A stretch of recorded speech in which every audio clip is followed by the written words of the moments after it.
Ladies and gentlemen, welcome back to the Custom Culture Rodcast. We are sitting here in Murpho's shop in beautiful Buda, Texas, with Mr. Murpho sitting right next to me. How are you, sir? I'm doing great, Deuce. Doing great. How are you, sir? I am very well. Thank you for asking. Excellent. Yeah.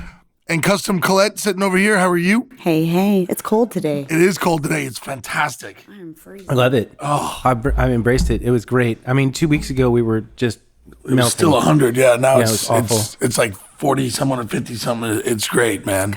Yeah. It's not kind of cold. Yeah. It says Chicago. I was It's a gonna tad say. bit nibbling. Yeah. It's been a great day. This is our third season of the Custom Culture Rodcast. That's right. Third season, first episode, man. It's been a minute since we got back on here, and I'm excited to rock and roll. Yeah. Me too. Absolutely, man. It's been I can't believe it's going to be 3 seasons, though. No, it's been a minute too. It's been a minute since we last filmed. It's been a long hiatus. It's been a hiatus. There We you got go. some really cool people to talk to and talk about. We do. First of all, tell us what's going on in the shop. What's been happening? What's been going on around here? Man, so we've been busy. We were on the road this past week. We were in Indiana. We got invited to go out to the Evil Shindig. It was In Evansville, great show Indiana. In Evansville, Indiana. And we got to chop a top live on the scene, which I have not done before, but it was great. I loved every minute of it. We chopped a 48 Plymouth coupe, and I think it was hit. I think that it came off really well. We got a lot done in 2 days. I think 2 days. that That was wild. that I thought it was, Davey somehow in my head, I thought it was a 3-day show. It ended up being 2. Yeah, And so I'm like, oh. we worked a lot. Like we stayed up late and got it done. Great guy Davey that owns the car. He was super stoked, and he's gonna finish the car. He's gonna take it on to the finish. He's built some stuff before, so Yeah. I feel pretty confident that we're gonna see that car again running and And he's gunning. just so That'd be cool. he's just so juiced. He's so excited. He Yeah. was like, yes.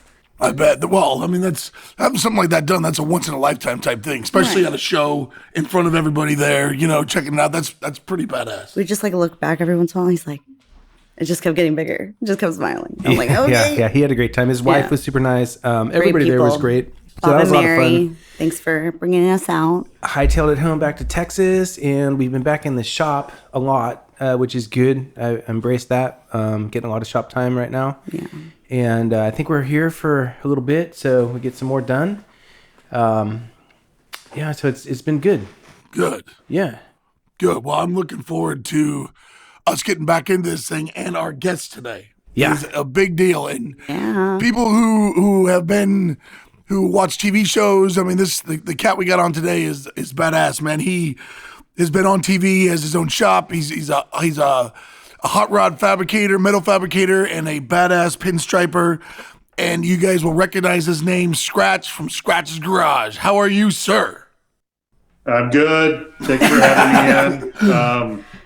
It's always good to hang out, and y'all are very far away from me, so I feel like that we should see each other more often. But if we have to do a phone call, and we have to do the Zoom, this is fine with me too. But we do Yeah. want you to come hang out. Yeah, And absolutely. we do want to go hang out with him. We do. It's funny how that works. You can be like close, but it's just It's so far far. enough where it's not like, super easy.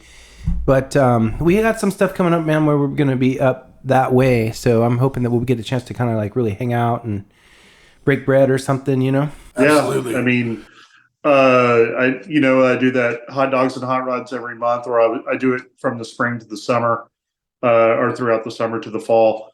So we have a hiatus for about 3 months or something, but y'all got to come up. What is that this weekend? No, that already happened. It was 2 weekends ago when 2 y'all weekends were ago, yeah. chopping a car outside. He was in the wind. Yeah. he was having his Halloweener.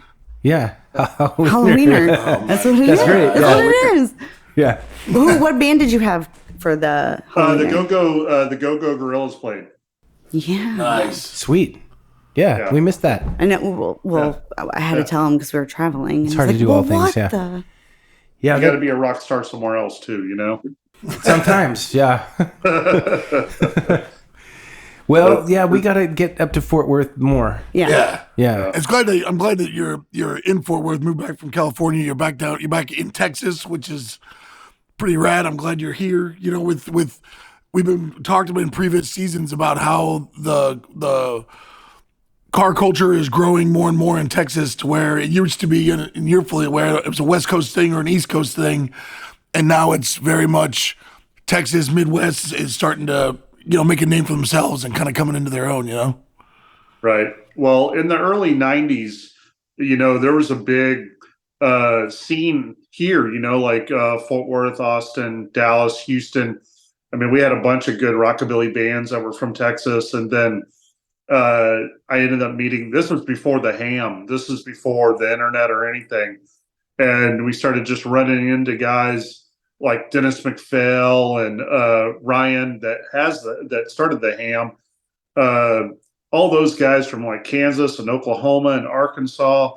We had a huge scene out here, It's crazy how close to what we were doing together without even knowing each other and without the internet or anything like that. All we had was a reference was a car magazine. Right. Right. Or phoning a friend. Because you would talk to people on the phone. Yeah. If you could remember the phone number. Yeah. That's true. Oh, we could remember, but just hit text or you can't text it. What is it? You call my beeper. And then the No, pager. page me. Page me. I'll hit you back. Pager. Yeah. Payphone. Uh-huh. Yeah, that was the 90s. Or you leave a message on your I don't even know what the hell it's called anymore. Beeper. No, the message. You leave a message on your message recorder. machine. The your recorder. voice. No. We had what do you call it anymore? But the recorder in your house on the phone. The phone recorder, the recording machine. Yeah, Marco. The answering machine. No, it's the answering machine. Answering machine. That answering machine. The answering machine. That's what it was. Another thing that kids these days have no idea what back in the day, like we had to use our brains. It's so true. Like you could remember like 100 phone numbers by heart. Somebody say, do you know like Bob, so-and-so's phone number? Yeah, it's like blah, blah, blah. And now, like, I can't remember anything. No, yeah, I agree with you. Man. I still remember my phone number when I was in middle school. Just saying. Yeah. I do. But if you showed me a car part that's this big, I could be like, oh, that goes to this car. Right. That's awesome. Yeah. Those are facts. Yeah, it's funny too how you said magazines because that's how we learned. Back in the day. And how to. And I remember like having these stacks of them, and you would think about like, oh, I gotta wire this MSD or something. You'd be like, oh, it was in this magazine. It had this thing on the cover. It was like, and you go through the stack and you'd like go through the thing, and there's the one, and you open up, and then sure enough, there's that article, and like you read the thing. Mm-hmm. Yeah, your memory was so important. Yeah, now it's just all, right at the touch of a button. Yeah. So that's yeah. And that's how you remembered all those articles, whatever was on the cover of the magazine. Exactly, yeah. And I remember that all the magazines came out on the 23rd. So I would go to Barnes & Noble and wait for all the magazines. And I would go in there and I'd spend $100 on magazines and come home, and me and my friends would just sit around and look at magazines for hours on end and not even talk to each other. In my third high school, they had all the magazines in the library. And so I would go to the library. I don't know if you had study time or whatever. I feel like for some reason you had to go to the library. And I'd be there, and you just take your magazine and you put it into your book and you open it up, and then you just read car magazines. I feel like all of you were noodling the whole time of what you wanted to build. Yeah. Oh yeah. Dreaming. For sure. Dreaming. Yeah. And here we are. We're still in the midst of trying to make those dreams reality. Yeah, still trying. Yeah, still we're making it happen. If we weren't making it happen, we wouldn't be having this conversation. Right. Fact. I feel like now, though, I'm at the point where I got to be very careful about what I take on and commit to, because I feel like the cars that we pick now and what we get involved with is more important than ever, to get to see them through. I always say that it's time and talent. It's like, I'm not going to get stuck chopping a Volvo. You know what I mean? Like, right. I like how he said it, a Volvo. Yeah, a Volvo. That's how it's pronounced. Yeah. It is. Go live in Sweden for 3 months. It's Volvo. Yeah. It's good. Yeah, Volvo. It's crazy. People, I don't want to do a bunch of C10s. I'd love a C10. Do I want to do a bunch of C10s? No. It's like, you want to do all the nice, fun, like stuff that like exposes you, but you also have to do work that is not your favorite, but it's still work, you know? Right. Right. Oh Like yeah. your rust Yeah, repair. yeah, yeah. You gotta do what you gotta do. And you gotta, like Skratch saying, like, if you do a C10, that's cool. And you put everything into it, but its friends are gonna come. And then the next thing you know, you get another C10 and another C10. And all of a You got sudden a you're whole like, well, family okay, of them. okay, like I'm doing C10s. Like, it happens like that, I think, right? They go in waves, kind of like one follows the, yeah. Well, yeah. I mean, what is he working? What are you working on right now? Shoe boxes? He's got a whole bunch of gumdrops. Oh, yeah. Oh, those are my stupid cars, though. Oh, but, well, then never mind. Yeah, those are my stupid cars. No, I kind of weeded out a bunch of cars in the last couple of months, so I'm just working on a custom Cadillac. I do have a shoebox that I'm chopping up that I'm finishing up, and then I have that F100 that I'm doing. I'm just kind of down to a couple of little projects right now. Oh, they're not little, but three projects because it's only me in the shop. Yeah, he's a one-man shop. And then I work for a bunch of PR firms or whatever. Companies will call me and I'll paint a bunch of crazy stuff for them. Or like right now I'm painting a bar in downtown Fort Worth and doing a bunch of custom work there. So you never know. Being a painter and then being a fabricator, people are always like, oh, you could just paint all this stuff. And I'm like, well, it just doesn't happen overnight. It's just that easy. Oh, just come in and paint my bar. I'm like, oh, okay, well, all that shit has to be sanded down. It's got to be clean in Is here. it ready yet? Yeah. As a fabricator, Murph, it's like everybody fabricates differently. So I go to this bar and I look at it and I was like, oh, this looks bitchin'. And then I start going, oh, these welds and this and that. I'm like, wait a minute, this thing's not going 70 miles an hour on the highway. It doesn't matter. Just let it go. Yeah, it's hard though. It's hard to look past it, and then you got to put color on it. It's funny about too, like it just needs to be sanded, like, and there's probably somebody in the bar saying, "Hey, we'll help you sand it." You're like, no, please don't, don't touch it. Like, no assistance just don't. needed. Just don't. Yeah, just don't. Yeah, I prep. It's bare metal. I prep it, sand it all down, prep it, wipe it all down, and everyone, like, as soon as I wiped it down, it was like, oh man, it looks really clean. They just start, fingering it, and I'm like, okay, great. Now I have to wipe that all back down again. Clean it again, yeah. Now it's got to be really cleaned. Yeah, you just see his face turning from like just going down. Why are you touching It's funny stuff? too, like the taco oils. fingers, right? Like they go in there and they fester underneath. We had an Impala hood. I think it was a '63 Impala. And we painted this car. Beautiful, beautiful paint job. It was really slicked out. And the hood was bubbling. And we sanded it down, painted it again. And the hood bubbled again. And we sanded it down and painted it again. And it bubbled. And we did it again. And we had some rep come out that like knew some trickery. And we took it all the way to bare metal again. And used, you're probably going to know what this is. But used some cleaner prep solution thing that exposed a thumbprint etched into the metal at the very bottom of everything in the the spot. And somebody with something on their hand had touched this hood at some point, and it was just not going away from like moving it or just leaning on it or unreal. Something of that nature. Was it like next to the dog ear, like next to the cow, that part? No, it was like right dead center, like from opening the hood or something down at the bottom. Oh, okay. Yeah. That makes sense too. Yeah. When I worked on overhauling, one of the genius bodywork guys went around and circled everything with a red marker. Oh. I don't know if you know this or not. That shit does not go away, like ever. Unless you paint it, like you have to paint it either red or black to not see that red again. Yeah, it's gotta. It just. What does it do? It like etches into the metal somehow, and just red is the hardest pigment. The way that they used to make red, or the way that they make red now, is it's lead based. What they do is they fire crystal until it gets to that color, and then they cool it, and then that's how that pigment stays in the crystal. And crystal is what? Lead and sand. He knows He knows paint. Yeah. Yeah. Yeah. Well, It's pigment. Every pigment is made out of the same stuff. So yeah. I can only imagine on overhauling when you showed up and saw these red circles everywhere and went, what I'm ready to kill everybody. What are you doing? What was the outcome?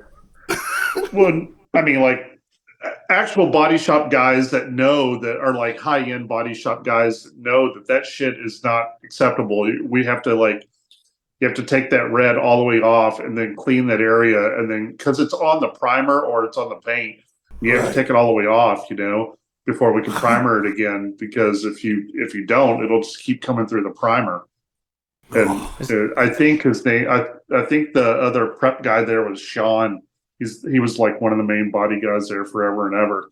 But it was somebody that just on set that thought that they knew what they were doing. So they're like, oh, I'm going to circle all these dents.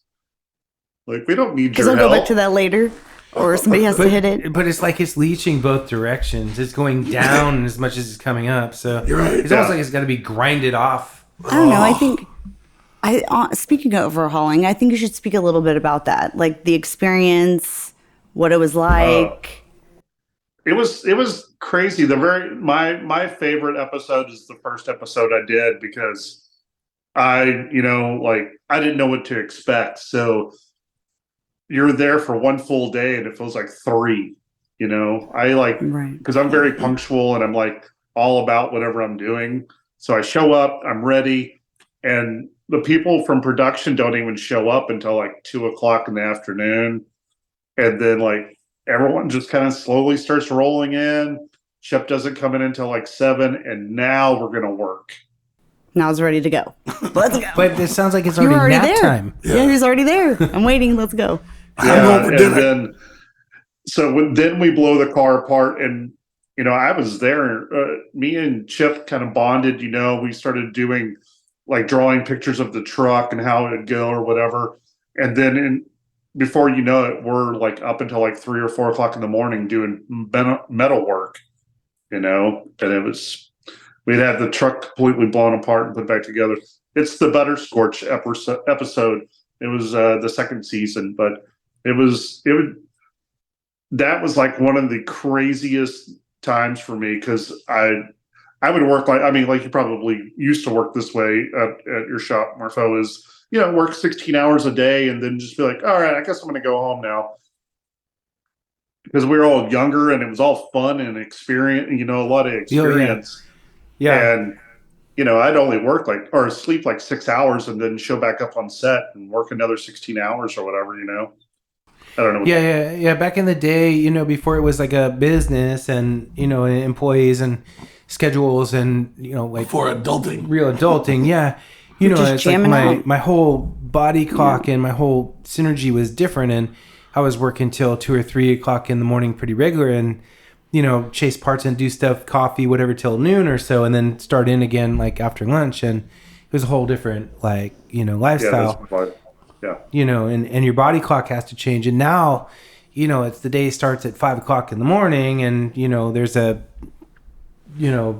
business hours, these crazy things called business hours, and everything's changed, And then, of course, all those years gone by, now I get tired. And that doesn't help. Tired. No. Yeah. Well, I still work about that crazy. I'm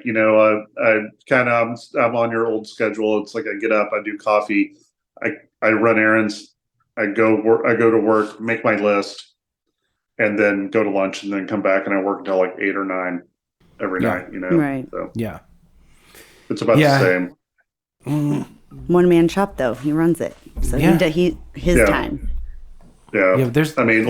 I'll have my nephew come in here and help me or whatever. Or, if last year I hired some people and had them work with me or whatever, but most of the time it's just me, because I really can't handle a schedule like that, having people come in, because I feel like I'm babysitting the most of the time. Right. And that does happen. That does happen. Yeah. Absolutely. Yeah. So And I need like 4 people to like take my place. That's the problem. 4 use and it get done. yeah, well, he's got all the experience. Right. Yeah. I'd be like, hey, help. You can't just import that, because you want to. Right. Like, it takes time. You got to earn it and figure it out. Yeah. I mean, y'all have some really good guys that work at the shop, so it's like that's why you can like concentrate on what you're doing. This person can concentrate on what you're not doing. It's Ideally, yeah. Yeah. And we are very fortunate now that we've got a full shop. Yeah. And we have a fantastic crew of humans. And I don't say that lightly. Like, it's taken a long time to get to where I would call the people in the shop human. It's been every sort of up and down and everything you can imagine to get to that point. 13 years in Texas to get to have, the crew that we have now. And they're talented. And they do have drive. And we're cracking. Like, we're grinding out there trying to get it done. So that's caused me to change my mindset now, because it's kind of like more like managing like a baseball team in a way than, being in the shop and getting to just do art. But, I wouldn't trade it. I mean, we've evolved to this and it's going well. But it's very different. It took a long time to get there, though. Yeah. Well, now you have a major league baseball team. Before you were doing like Pee-wee team, right? Right. T-ball, maybe. Yeah, there were some T-ball years in there for sure. But the talent is really good here. Yeah, the talent is really earlier good. on. Yeah, I totally understand. Yeah. It has its pluses and minuses, right? Yeah. I mean, I don't know what else I'd be doing. It's not like I'm going to go work at Home Depot right now or something. Walmart right here. Like, I'd rather I can't just pinstripe and paint all the time. I have to do the metal fabrication, and I do probably more of that than anything else. And I'll just kind of stop to like, if somebody brings something over to paint, like sheet metal, like motorcycle stuff or helmets or whatever, I'll stop and do that for like a week or 2 weeks. But most of the time I'm just doing metal fabrication stuff, like, and or drawing or whatever for somebody else, but mostly it's all metal work. A lot of people don't know that I do that. When I worked for Overhauling, I was actually just a mechanic, and I was a mechanic and metal guy. Nobody even knew Was that the name of it? Was that the actual name of it? Was that the actual name of it? Yeah, I was a mechanic. Metal guy. Yeah, the metal guy. I was I was the metal guy and the mechanic, and nobody even on set, like the production company, none of them knew that I even painted. Oh, it's so wild because the reversal is like anytime I would mention his name to anybody or somebody would bring his name up, he's a great pinstriper. Yeah, exactly. That's it. Nothing more. Like, I'm like, but wait, no, he doesn't just pinstripe and letter things all day long. He does metal fabrication. It's funny you say that you were the mechanic metal guy, because she's right. I mean, when they bring up your name, I go, dude, the pinstriping and paint, you got to see what he does and all that stuff. Yeah. And I think a lot of people don't mention the metal work, but that's a huge part of it as well, Right. That's right. rad. He's diverse. Yeah. It was really funny to be on the show to do that. Like all the guys that were coming on the set, that like car guys, oh man, you're going to paint or you're going to pinstripe the car? I'm like, no, I'm fixing all this metal work right here. Yeah, eventually I'm going to do some of that.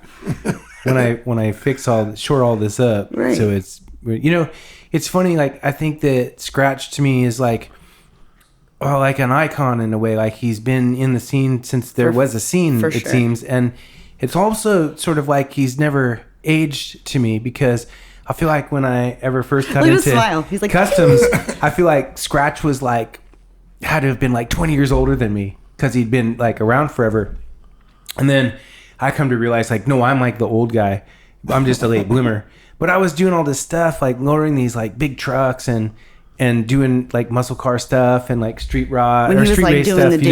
Yeah. And he was like already in the scene. And then I knew that he knew mechanics because I had this issue in the desert, like coming home from Vegas, and he was at this gas station. I don't know if he remembers this, but I had this like carburetor thing, and it was throwing gas or whatever. I'm like, I'm making it home. Like, I'm going home, you know. And we chatted for a while about carburetors at the gas station. I'm like, yeah, that guy knows what he's talking about for real.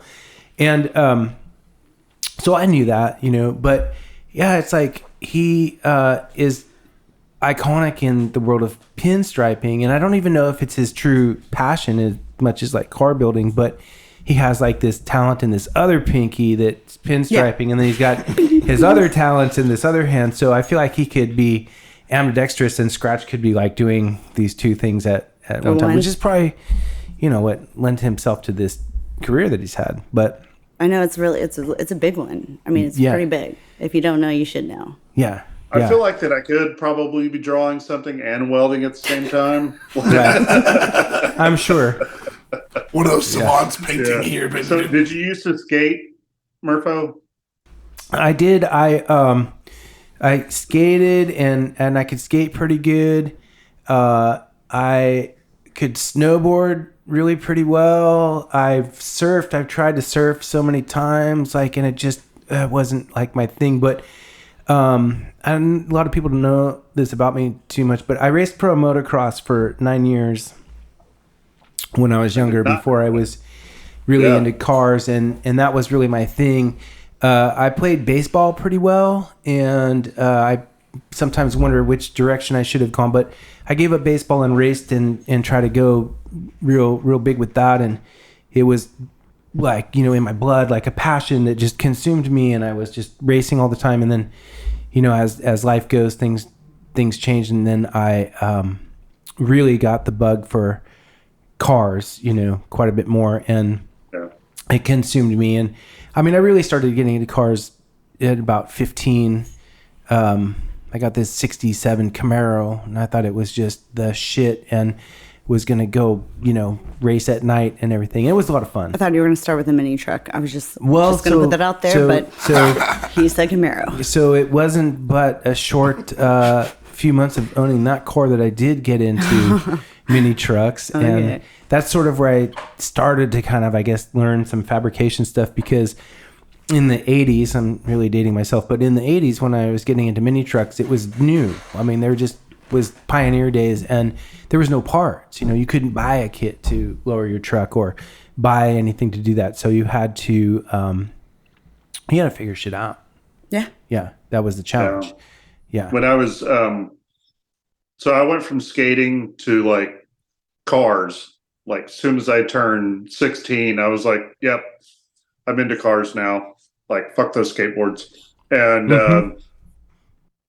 I got a Camaro. I had a 77 Camaro. Because my dad was like, I'm not getting you anything more than that, because you're fucking always like, I'm abusive as it is. You know, it's like everything I own, I fucking tear up. So, because I know what you do with it. So I had that thing, which was like the 305 fucking whatever car.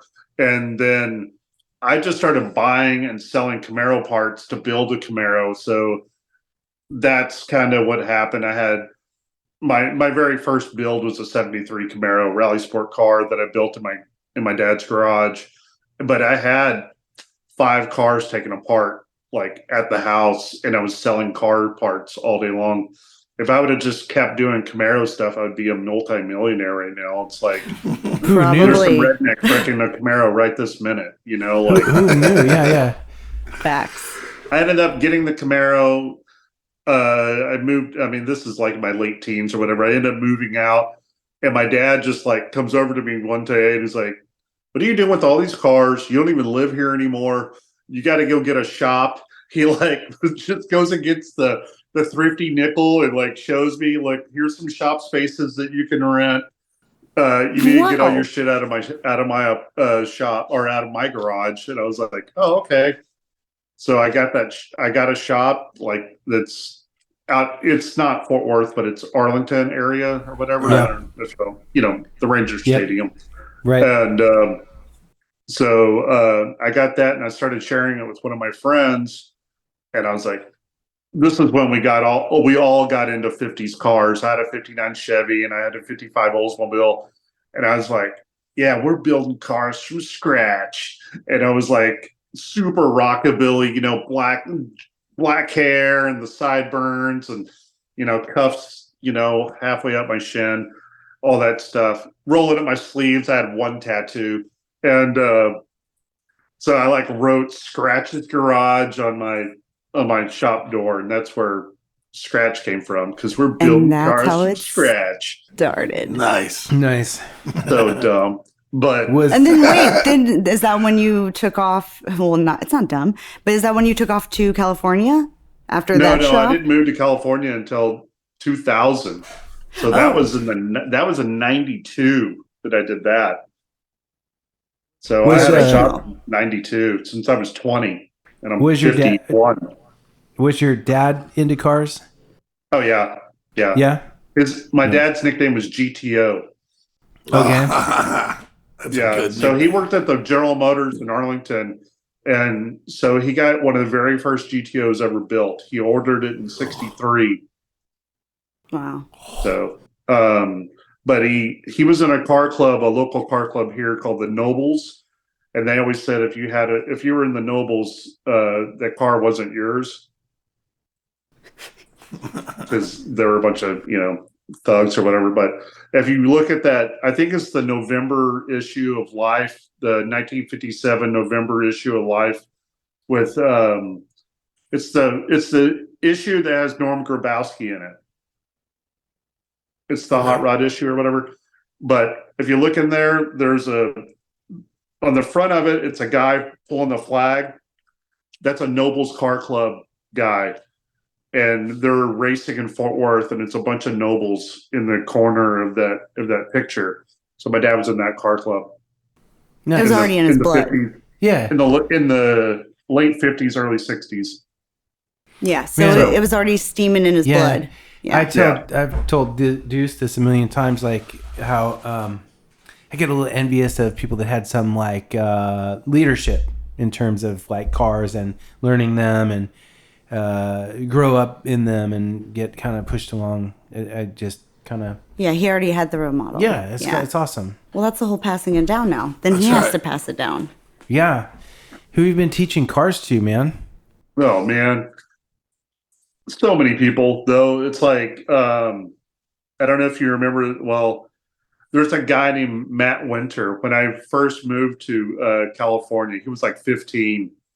And I ended up teaching him how to weld and all this stuff. He was like super young.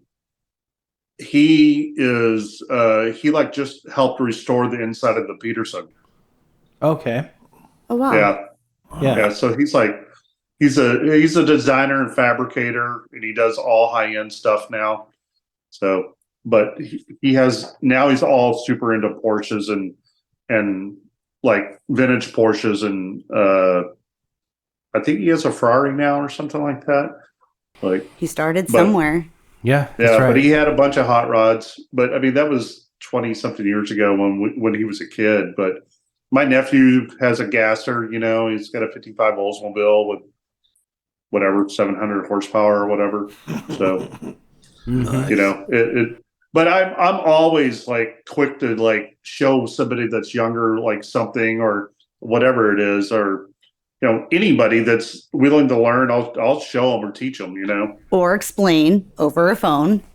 I taught Colette how to weld over the phone. That's where I got the name Custom Colette. No, nice. I totally get that. It can be done. I learned how to do body and paint over the phone. I was like, I can do this. A buddy in California taught me how to do body and how to do paint on the phone.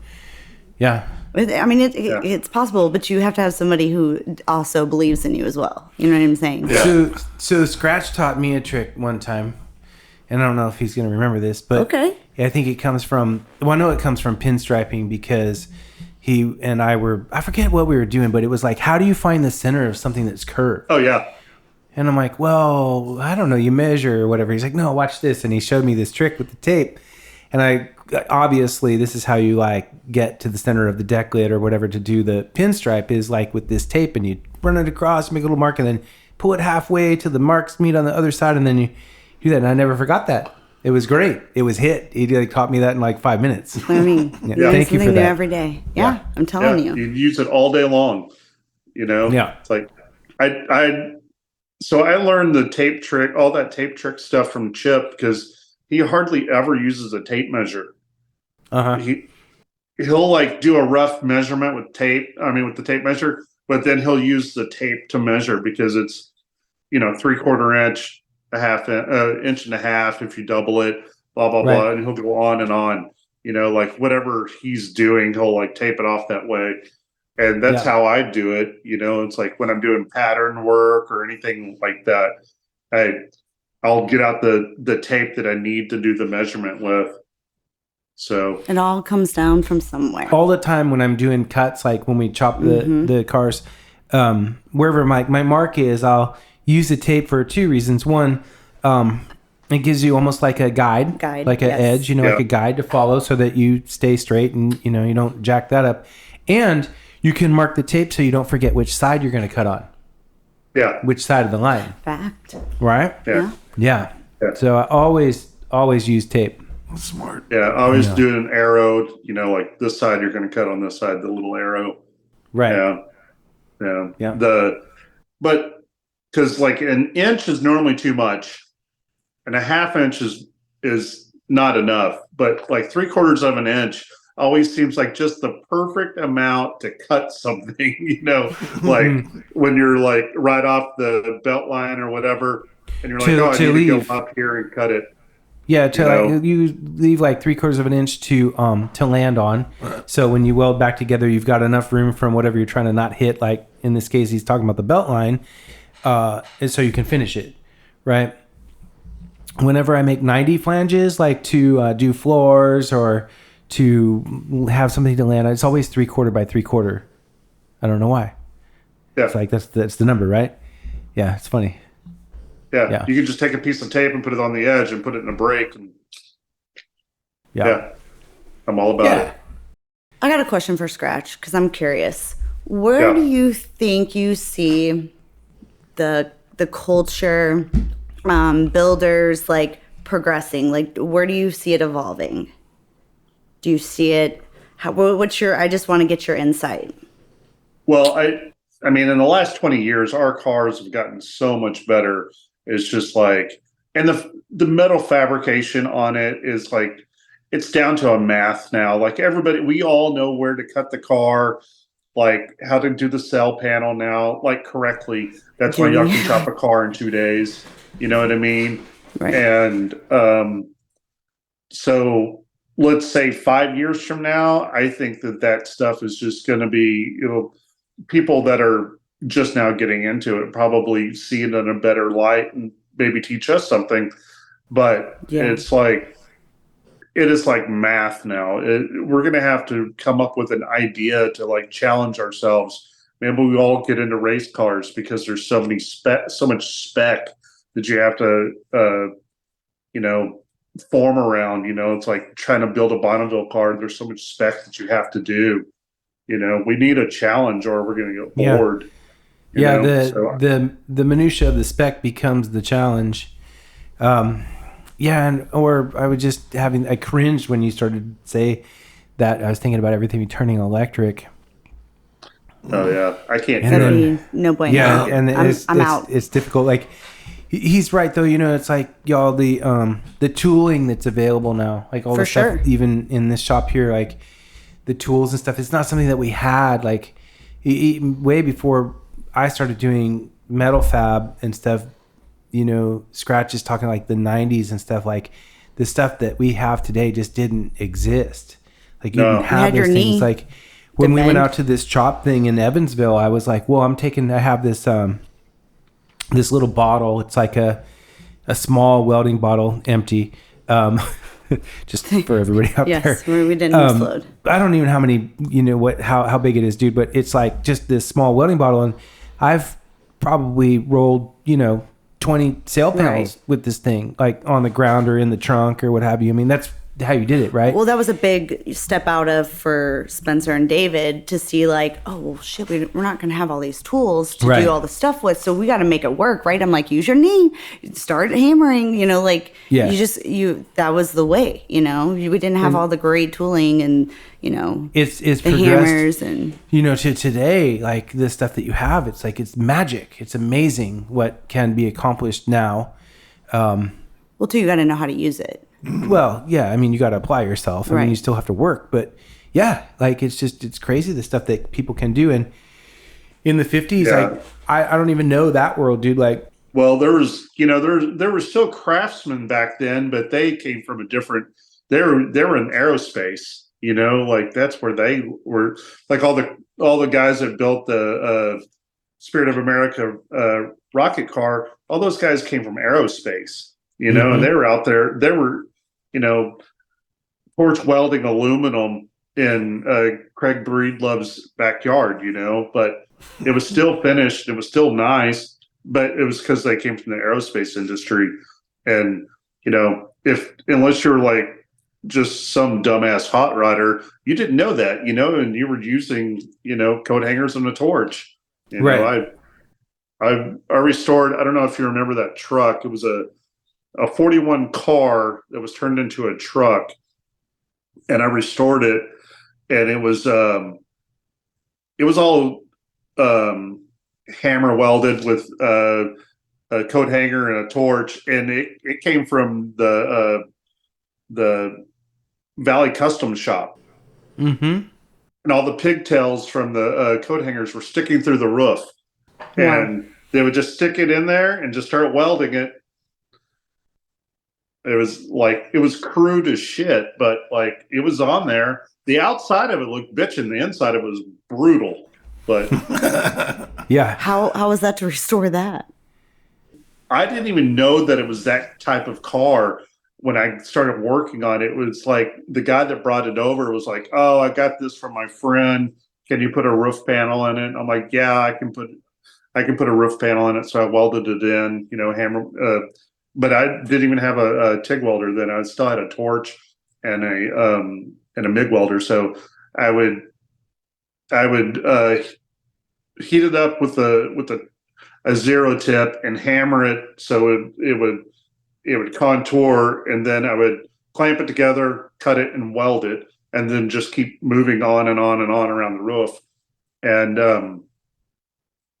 I finally had one of my this old guy, John Williamson.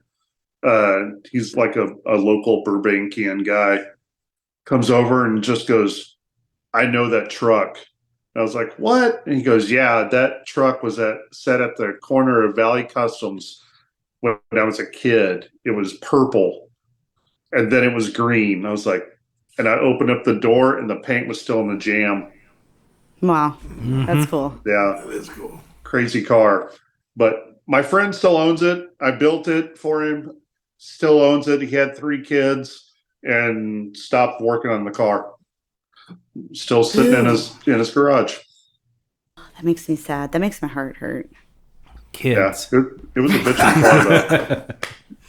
Yeah. Yeah, History. but, I know. It's Yeah. got Cool. a taste of it, and it's just sitting Yeah. there collecting dust. yeah, he's really into hunting. Oh, I don't know. Yeah. it's Man. like those when like you just want to call them up. Be like, hey, if you're just not doing anything, you want me to just take it out and show it and fire it up and. So all of this has evolved so much, now there's this set of craftsmen out there that are so deep into metal, like metal shaping and Metal finishing. pushing. It's like a little competitive set of these, there's 4 or 5 guys I can think of that just like drive each other to kind of like keep going with this metal stuff. And one of the people that we know built an entire roof off of the car and in sections, and then assembled it, hung it, and then welded it onto the car. I'm like, Brad. I'm like, I mean, if the panel gets much bigger than like a sail thing, I'm like, I don't know how it's gonna go. Like, hold on. Yeah, I gotta get it up on the card. Like, it's crazy, like where it's gone, Well, or where yeah. it's come from, and where it's going. With the skill set, and like Skratch said, there's gonna be some young kid that comes up that's gonna be thinking outside of the box, and we're all gonna be mind blown. We're gonna learn something. I'm gonna learn. I'm gonna be like, let me watch. Yeah, what you got going on? Yeah, like because that's how you learn. Yeah. That's how you evolve. Yeah, I mean, the stuff that I mean, like, I didn't really had anybody show me how to do it until I started working with Chip, and those guys, and those are actual guys, like they're the ones that have been building cars out of nothing for years, Right. And Chip, mainly most of his work he was doing at the time was he was still using a wooden stump to shape metal or whatever. And then if he had a big piece, he would have Marcel's, shape it or whatever. He didn't have a big English wheel or anything until probably the third or fourth season of overhauling. Mm-hmm. Wow. And like now he has a bunch of equipment, of course, because everyone's just throwing equipment at him. But like he was still borrowing stuff from his dad and, going over to Marcel's shop and using their equipment or whatever. And those shops aren't even fully equipped like you would think, like, hammers and all that, you would think that it'd be a little bit more excessive, but it's really not, I think that, I mean, you've been to Walton's Speed Shop. You would think he would have way more stuff in there, but he has like basically his big hammer, small hammer, and then like an English wheel or something. But those are the tools that he kind of sticks with, and that's it. He can make anything, Everybody gets into the groove of what they've got, and what works for them. It's like there's more than one path. Especially, I could say this in the body shop. Like there's more than one path to get to. Where you're going. The end game is usually the same, but everybody's got a different. Groove. When everybody's found what works for them. Yeah. Which you is have cool. to. I mean, like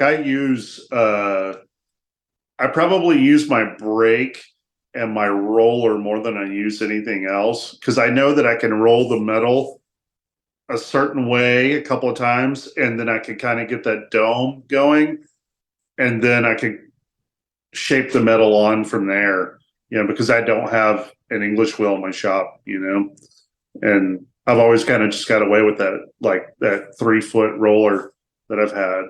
So, I mean, the metal doesn't know. Shaping really is like an art, not a science to me. And everybody's had to find their own path to like what works for them to be able to make shapes, what really literally like what works for them. And I've always been one who has been driven thinking that you should, as a true craftsman, be able to make anything with nothing. Yeah. In a way, like in as a theory or a mindset, I'm not going to blame what I don't have as the reason why my shit didn't turn out good or whatever, right? Like it's like you got to use with whatever it is that's around you, like problem solving to make it work. And I've shared this story. You guys, I'm sure have heard this, but my mom was an artist. And she paints in all mediums, acrylic, oil, enamel, and so on. She's been an artist my whole life. I have watched her paint the most amazing things that you can imagine. She's been in galleries and commissioned and done art my whole life, and it's always been kind of an inspiration to me. And she said to me very young, she said, a good craftsman never blames his tools. And I took that literally to mean that a good craftsman should be able to take this phone or what have you and use it as a tool to make ends meet, to get there, right? And then I sail, through my adult life doing this and years and years and years, like, I don't need that. I don't need that hammer. I don't need that thing. Like I can do it without that. I don't need that. You don't need that to do like whatever. So that's my mindset, right? Like I'm just going along this path. And then about a decade ago, I was somewhere having this conversation with someone, and my mom happened to be there, at the time. She'd come to Texas and she's hanging out, and we were talking cars, and I'm talking about this thing I'm doing, and I said literally like in front of her that, you know, a good craftsman never blames his tool. I learned it from my mom. You don't need all this stuff. And she grabbed me by the back of the nape of the neck and pulls me over, and she says, "That's not what I meant. I never meant that. I meant that a good craftsman has every possible tool at his advantage available to be able to make things work as well as they're supposed to, as quickly and as like efficiently or whatever." I'm like, mind blown. I'm like, oh.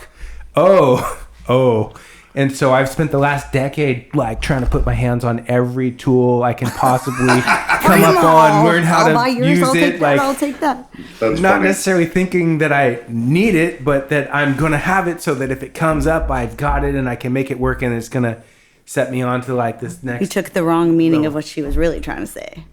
Yeah, but it made you a better person. Yeah, I took the hard road. Yes. I definitely set sail on the hard path. And you all you guys did all the ones before us. I always say it's tools, time, and talent. That's the only way you're going to get something done. You have to have if you don't have the tool, you have to make the time. Right. And if you don't have the talent, you need the tool or the time. So it's 2 times in talent. Well said. But if you can get all 3 of those things together, you're efficient. Bam. I think you're somehow ahead of the curve if you've innately been hardwired to have some talent. And, like they say with a lot of things like, he's a natural, right? Like, man, pick something where you've got the talent to do with your passion, and you'll be at advantage. Yeah, that's talent. Yeah. I mean, like you can be taught to sign paint, you can be taught to weld, but to fabricate something by looking at it, that's talent. Yeah. Or to paint something out of nowhere or whatever, that's talent. Like that's because it's all in your mind, and you're putting on paper, putting it into 3-dimension, Yeah, I've said before, many a time before, where I would love to see the world through eyes like you and Murpho, and where you can see an old car that's just a rusted piece of crap, and you look at it, but you guys can see, and you look at each other and go, "Hey, if we did this," and you turn around and go, "Yeah," and that, and both you guys have a kind of very similar picture in your head, and I'm just looking at that thing going, "Man, I don't know I wouldn't know where to start. You guys already have it done in your heads, you're going, now let's get to it and do it. It's amazing. I think it stems from, desire, passion for sure. Being able to, to kind of see things. But for me, and I'm going to ask Skratch this, but, for me, like when I work on a car, I start into a project and I'm doing something like, I don't necessarily know everything, so to speak. And what I'm getting at is that, like our buddy Keith Dean, he'll say to me, "Murph, like when I build a car, I think about it, and before I even start, I even know what bolts, like everything, it's done through and through. Like I know all this, and I'm like, man, that's so crazy to me." You work your way to there. Yeah, because all of a sudden in a car, like say, like you chop it, right? And you start working with it and everything. It's to me like the car suddenly starts to kind of talk to you along the way. It kind of starts to morph, to develop like into something. And all of a sudden you're like, oh, this crazy trunk idea came to me. I'm going to bob this trunk and I'm going to, mold this. I mean, it's just like these ideas start to come from being with the car and doing that. I don't see it 360 3D complete when I start. I just know that I want it to be badass. I know it's going to be cool. I have an idea, obviously it's going to be a custom or be a tail dragger or what have you. But what's the art side of it that you guys? What do you think, dude? Like when you start on a project, do you always like just know exactly where it's going to end up? Well, like this Cadillac that I'm working on, the 58 Cadillac, the most pronounced thing on a 58 Cadillac is that they had changed the fin. On 57, the fin goes towards the back of the car. I mean, like towards the back window, right? Yeah. And then in 58, it goes the other way. Right. Okay. So the cell panel it's the same shape. Okay, so we have these two complementary shapes. So everything on that car now that I'm modifying has this shape. It is leaning backwards. So the front of the wheel well of the back wheel has that shape now. I'd moved the trim that were on the side of the car that were normally just they were parallel to each other. Now they have that shape that are linear. And I'm doing the same thing to the front wheel well. And then the front bumper will have a little bit of that. So it looks like it's all moving while it's sitting still. It's the complement and repeat throughout. So I always try to pick out like a main focal point of the car that, and just complement and repeat that throughout the vehicle and its build. And that is, something that I've learned from working, with Chip and going to design school and stuff like that. It's like there's a reason why you look at something and you're like, man, that looks good. I can't process it. It's like that. For instance, I always bring this up: the Chrysler Crossfire. That car, the little Chrysler Crossfire. Yeah. Not like the highest selling vehicle. Because people didn't get it, but they always would say that's a good looking car. It's because every part of that car has been overthought, and it has all these angles that complement itself over and over and over again. If you walked around the vehicle, you could see the way the taillights go down and the way the license plate frame is and the exhaust in the back and all this stuff. It is just pure complement and repeat the whole car, and you're just like, that's a pretty decent looking car now. But for some reason just didn't have good resale value. I guess it was because of maybe the name or something, but it's a good looking car to me. So you see it more in the shape and the flow of it, and then you just I see all the shape and the linear value of it. It's just I'm not but if I'm doing like I have the shoebox that I'm working on, or that's my car. I've been collecting these parts for years to put on a shoebox, and I've always tried to talk customers into it, and they're like, not really. What I want to do is just French the taillights. I'm like, okay, I'm not your person. I'm not doing that. been I'm done. not your person. You find someone else to do that. And so I'm going to put. I'm going to make it like a mid-50s custom, but it'll be kind of like... don't tell secrets. Don't tell us secrets. It'll be a traditional car, but it's like just super mid-50s, like styling, like everything from that era, like a DeSoto front grille. And I'm going to use 55 Chevy taillights, but with Buick lenses in them. But it's not going to be... I'm going to set them on top of the quarter panel like a 54 Packard. Okay. Yeah. So I dated this girl a million years ago. Her name is Amy Wilson. She had a maroon shoebox that I painted for her or whatever. And I bought these taillight lenses to put on her car. And I never got the chance to do it. So I'm going to finally do it now. I'm using them. Thank you. Yeah. Actually, I sent her a picture of them not very long ago, but it was one day. Yeah, one day. I still have them in the box. I'm like, I'm going to do it. So funny. Wow. But it's awesome that you remember that story too. But I don't know. I'm trying to think of another car. I kind of just do that though. It's like when I did that 58 Dodge for Tom Ingram, the two fins car. Yeah. All of that has that angular look to it. The whole car does. And on a Dodge, for some reason, they have this shape that goes like this. It's not a perfect rectangle. It's long on top and short at the bottom. Like the 61 Chrysler grill. So they have that throughout the whole body style. So I kind of used that when I was putting his car together. So it's got canted headlights in it, and it has a floating grill bar, and then the front fender or the front bumper is 61 Chrysler that's been narrowed, and it has those cants like this, like. So that car has good complement and repeat throughout too, because it just looked way long. It just like it kept going. Linear, yeah. It has 57 Lincoln taillights on it, which is the same shape as that upper fin that's on that car.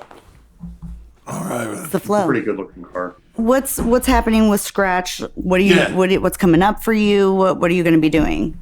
Tomorrow I leave for California. I have to work for Polaris.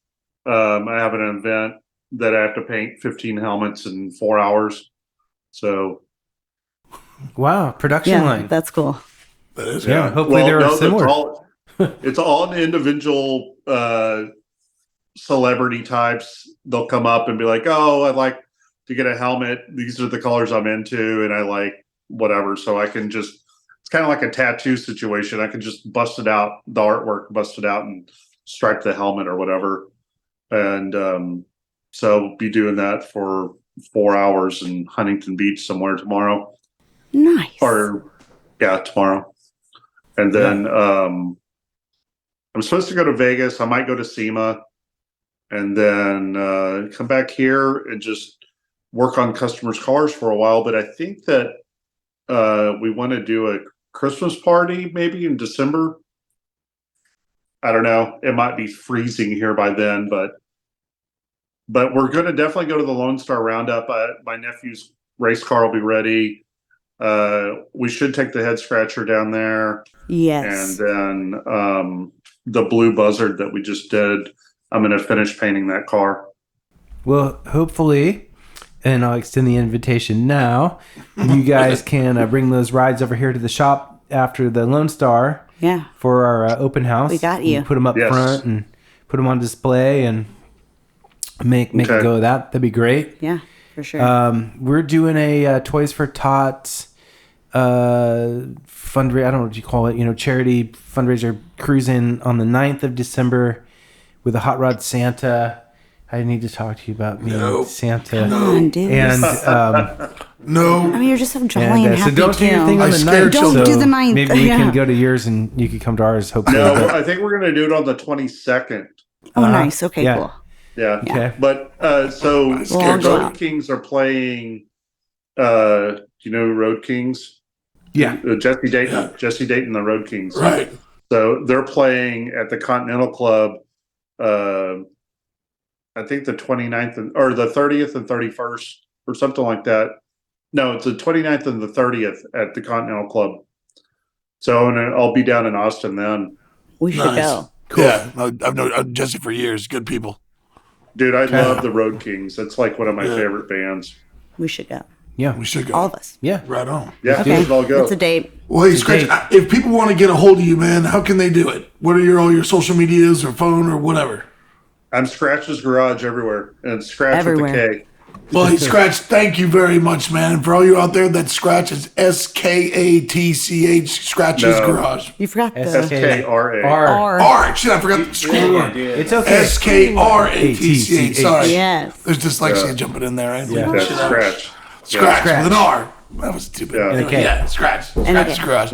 Well, thank you very much, man. I look forward to hearing from you again, bro. This has been fantastic. Right, thank you. I'll talk to you later. Thank you. Thank you, brother. See you soon. Skratch.